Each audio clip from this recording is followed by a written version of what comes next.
Avvalambor aka, mushkulingiz oson bo'lsin. Lekin men bu uyni ololmayman.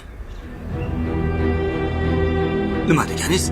Biz hammasini kelishganmiz siz bilan. To'g'ri. Lekin yongan uy kimga kerak? Oilamni bu uyga olib kelolmayman axir. Men qarang, siz boshda nima degandingiz? Bu yerlarni buzib tashlab boshqatdan uy quraman degandingiz.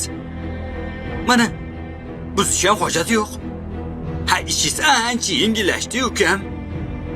To'g'ri, boshqatdan qurmoqchi edim, lekin hozir emas. Ha, o'ylaychi, tog' qurgunimcha qayerda yashayman aka?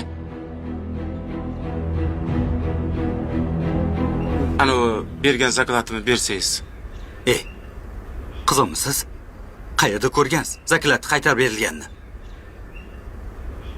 To'g'ri, lekin men o'zimning fikrimdan qaytmayapman aka. Uyingiz yonib ketgan bo'lsa, ammo olmoqchi bo'lganda bu holatda emas edi aka. Agar avvalgi holatga qaytarib beraman siz, bemalol. Men sotib olishdan qaytadigan odam emasman aka.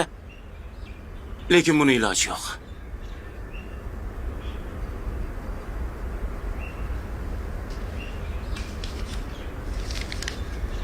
To'g'risini aytaymi? Sizdan olgan zaklatim mana shu yerda yonib ketgan. To'g'risi. Mana pul. Mana. Qo'shnilarim yordam qilib yig'ib bergan puli.